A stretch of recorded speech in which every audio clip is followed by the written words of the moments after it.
Hello, and for all the people who've ever wondered what an urban permaculture garden might look like, then every garden's going to look completely different based on a variety of variables: climate, size of garden, sun coverage, etc.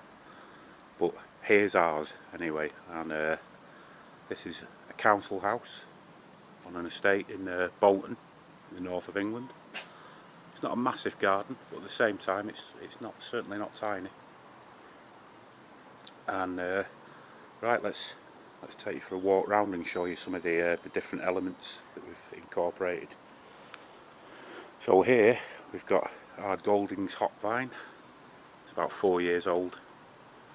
We're training that at the moment there across the arches. The arches, incidentally, were made from timber that we coppiced from a local wooded area that wasn't being maintained due to government cuts. So we've made use of it and helped the woodland a little bit by thinning it out.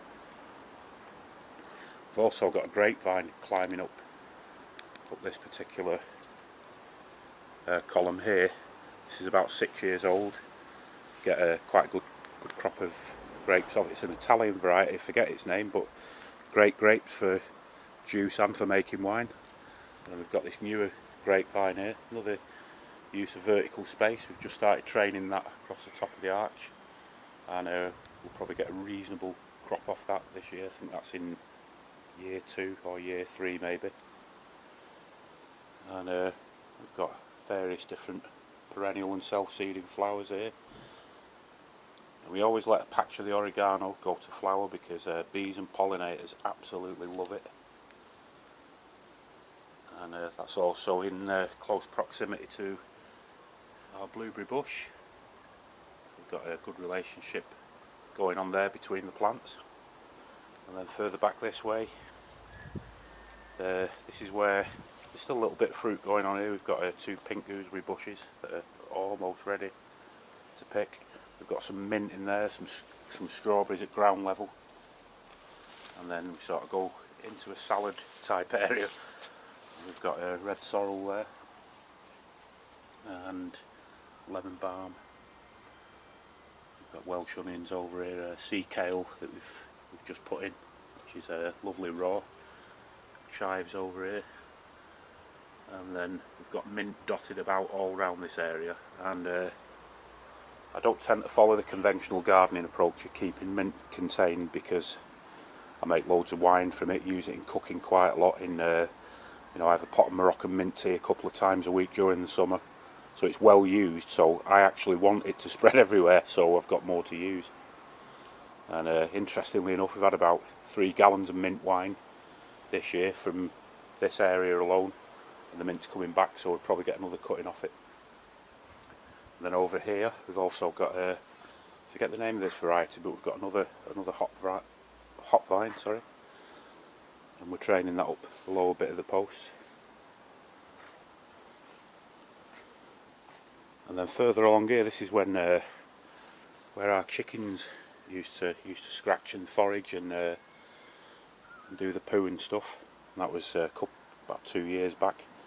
And this has had this year's potato cropping, and plants are dying back a little bit now, but a couple of weeks ago they were really high, and it's looking like we'll probably get fairly decent crop off it because of the chickens' input into the soil. And then down here, more fruit. We've got this the blackcurrant bush. There's bits of fruit going. It's a bit dark to have a look in there. And we've got two squash plants that are just sort of moving about at the moment until we find somewhere they can be trained in the garden. Another big squash plant there. And then we've got this coal frame going on the roof. And all of these crops in the trays are all cut and come again, and radish and different salads, Welsh onions, stuff that if you want a bit of a salad later in the year, there'll be plenty of stuff there. Easy maintenance again, water, feed every now and again.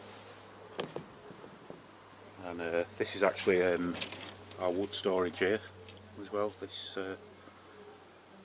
and all this timber's for our wood burner over the winter.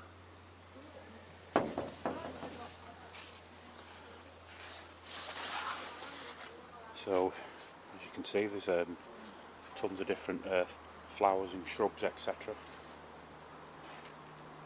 This is a sort of perennial flower area over here, well, mainly perennial. And every year we get tons of different types of bees and pollinators, and it's a mad insect world out there during the summer. And this is in where we live. It's quite a dense, it's not massive, but it's quite a dense council estate, quite a very urban area. And we just hope that, you know, by creating this sort of oasis pit stop for our pollinators, that we're helping localised ecosystems in some ways. And then we've been using a lot of pots this year because they're great. You fill them with soil, they can be moved about. So here's our potted stuff. We've got Olluco tubers from the Andes, similar potato, longer growing season, resistant to blight. You can eat one or two of the leaves on the top in a salad. Useful plant. And then over here we've got one of our courgette plants. What we've learnt about growing courgettes over the years is you don't need loads of plants. If you have 2 or 3, that'd be enough for, you know, a small family maybe. They really start turning them out once you've cropped a couple.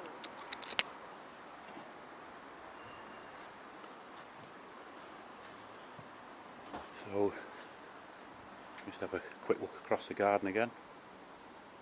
Everything's doing quite well this year. So there you go, folks.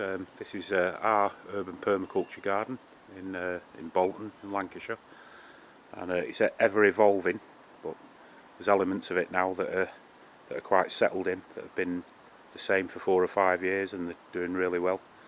And there's other areas that we keep observing and thinking about and building up and trying to get it right.